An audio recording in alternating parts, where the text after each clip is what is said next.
Hindi ko kasala. Kasi inaangat nga natin yan eh. Madalas kong binibilin yan. Madalas kong binibilin. Pagka na-treatment kayo, sinangat yan. Huwag nyo munang ibuhat. Normal lang, kung ano lang. Nakalimutan. Eh syempre, pag alam naman natin, ang maleta, pagka alis tayo papunta abroad, loaded yan. Oo. Kumbaga, hindi yan basta-basta dalawang damit lang. Talagang loaded yan. Pupunuin natin yung ano. Ngayon, bumalik. Tapos tinirepi kayo ng 6 na Hindi ka naman may talita sir. Pina-x-ray. Sabi, kung arthritis. Ngayon, Pangkaraniwan na yun tayo kasi ilang taon na ba kayo tayo? 79. 79. O, kita mo naman pala. 79. Ganun talaga lalabas yan tayo. Very ano na kayo. Kumbaga, yung degenerative change sa edad natin. Kaya lumabas dyan, osteoarthritis. Nung binuhat nyo, bumigay ka agad yung joint. Siyempre, sa edad nga natin. Pero iaangat lang ulit yan eh. Ang masakit nga yan, pag katulad yan, nanggaling na kayo sa labas, eh, di ba? Namamaga siya. Mamamaga yung ligaments, mga tendons. Yun yung magpapasakit lalo yan. Pero kung yung araw na yun, pumunta kayo agad dito, na bumaba, tapos na agad. Ang bilis lang nun kasi binuhat ni tatay daw ng ano, yung maleta eh. Siyempre pag maleta, Apat na maleta pa naman yun. ay, kaya, puwersa. Tsaka tayo dapat tayo, kahit pa paano magbigay na lang kayo ng tip dun sa mga, Hindi, sa bahay ako galing. Doon ako binuhat. Pero okay, kala ko nasa airport na Sa kayo. airport, pinabuhat ko na sa kanila. Oo, kanina eh, siyempre 79 na si tatay eh. Balik ko. Medyo weak na eh. Ay, may iba pa kayong damit? Oo. Sige. Medyo, Kung madukot yung wallet ko, makapagkamot, ganyan lang. hindi makapagbayad dun sa ano. O, sige. Pati balakang ko sumakit na. Opo. Ay, maglalambing lang yan. Kapain lang natin kung saan banda, kung anong umabanti ba. Umabot na rito yung sakit ko eh. Tapos agad dito sa kamay pag Pag ganun kasi yan tayo, yung sa nervous system natin, pag ganun yan. Okay, sige.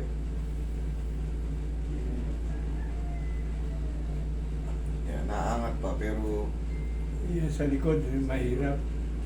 sige, palambutin mo na natin. Medyo weak na si tatay.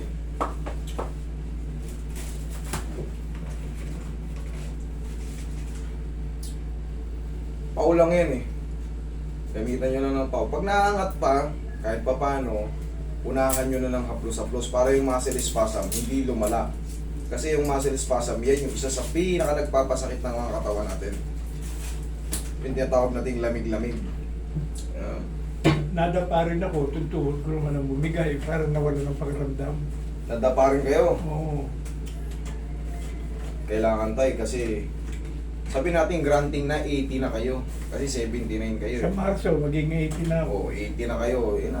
I-consider na natin na 80 kayo. Kailangan tayo kahit pa paano may ano na kayo.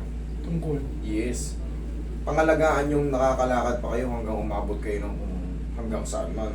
Para nanatili kayo nakatayo kasi once na matumba pa kayo ulit, maaari kayong mag-fracture kaagad. Pag na-fracture kayo, wala na. Hindi nyo may inaasahan matumba kayo, kaso mayroon tayong biglaang lula.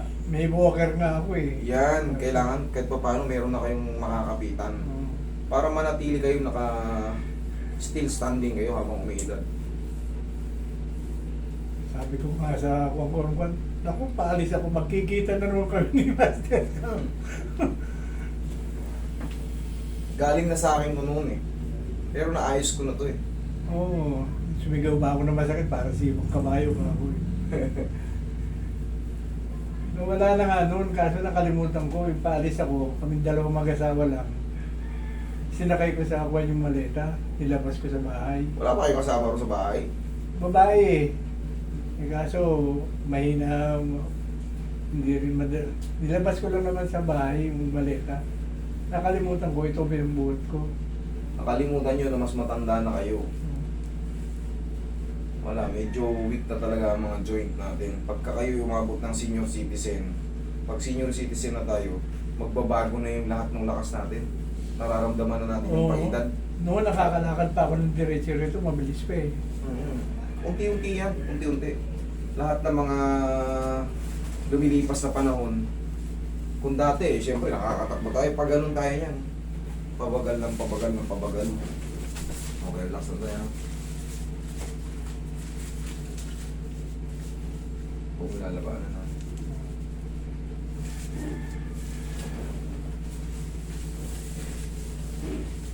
Ito na naman kami. Ow! Uy! Kaya nyo yan. Kaya, pero yung unang bugso parang talagang masakit.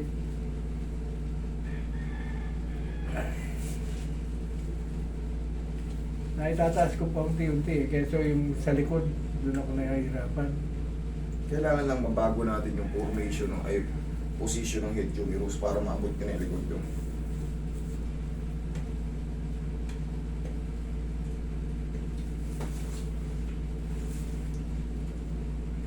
Huwag mo labanan tayo. Oh.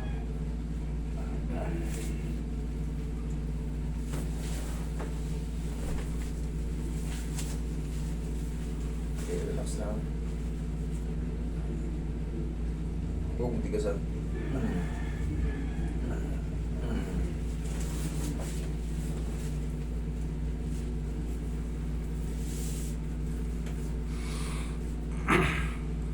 Sa umaga, pag-gising ko, sakit. Hindi ko mahigalaw.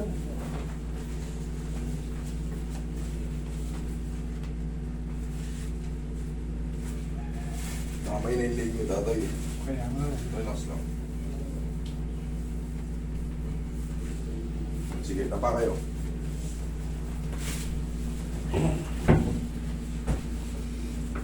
Ano yung patsi-patsi nyo rito?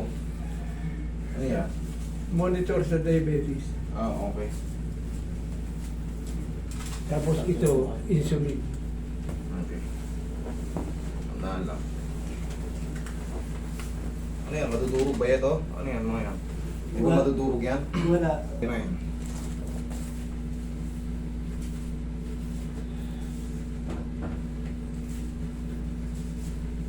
May pumunta rito, 87, no? Parang 87, no?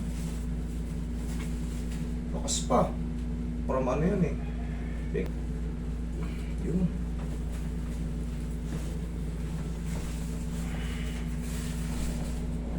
Relax na.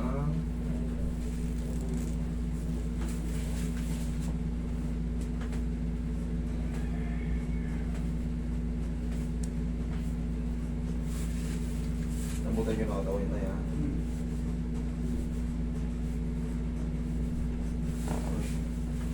Yung tanong massage ka na. Relax lang tayo ha.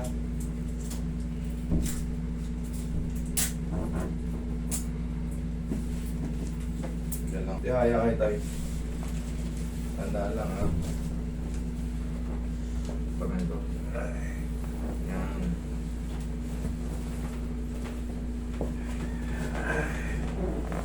Ito masakit pag diin eh. Sige, hindi na yun masakit ngayon. Tabihin niyo po yung tuhod niya, taas po yung balakang. Tabihin niyo po yung tuhod. Okay po. Yan, nag-isa dyan yung kamay.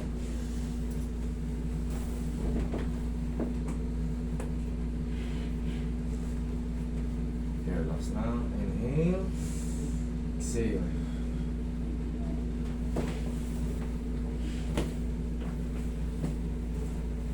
Up tayo dyan lang muna. Huwag tatayo ah. Titignan ko pa yung tuhod nyo. Ano yung tuhod na masakit? Kaliwa. Kaliwa.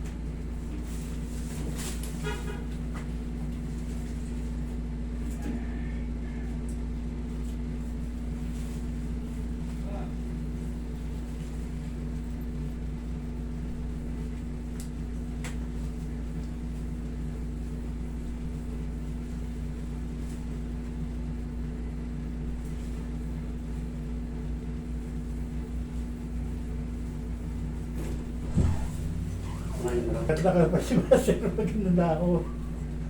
Kasi pag isang pagod ka na eh. Baka nga ako mahina na yung napapagod ka na sa dami na nagpapalista. Nung kasi nagpag-isa ako sa'yo, tumabi kami, alas 9, nabuta kami, alas 4 na hapon. Dami na yan eh, katulad nyo, pahabang pa umaga ng paumaga, Kaya nga. parami yan. Sabi ko, maaga tayo kahit na hindi ako magpupuyat ngayon. Ako, alas 8, tulog na ako. Alas 3 kami umalis.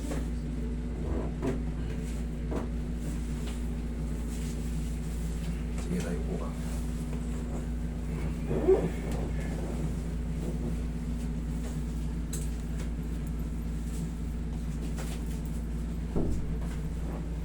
Yan, pwede na abutin yung wallet.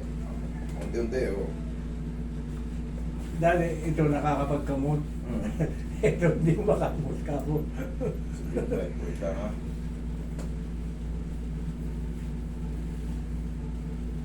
Sa Amerika kasi hindi na alam yung mga frozen shoulder na ganyan. Eh. Tapal lang ang binibigay. Apal. Oo. Tapos kinukuha lang na mainit. Sa sa literal na adjustment. Pero maraming kaya ron eh. Maraming kaya ron. Pero wala yung kaya mo. Ay! Ay! Yung kaya ng mga Yan. Yan, wala nang masakit. Yan, wala naman. Oh, Ay, ayun, naabot ko na rito sa likod. okay. Sige tay. Tay, ito kakaangat lang nito. Paubayan nyo na sa malalakas. Oo. Huwag na kayong magbuhat. Kumbaga normal lang. Tapos, kailangan nyo na ng kahit pa paano alalay sa buhay. Kasi hindi na kayo pwede matumba. Para manatili kayo, kahit umiidad kayo, still standing. Kasi once na matumba kayo, yung joint nyo weak na. Tapos yung mga buto natin, siyempre malutong na yan. Pag nakatukod kayo ng malakas na ganun, nabibiyak yan. Kay tay, sige. Thank you. Maraming salamat ha. Ingat kayo palagi.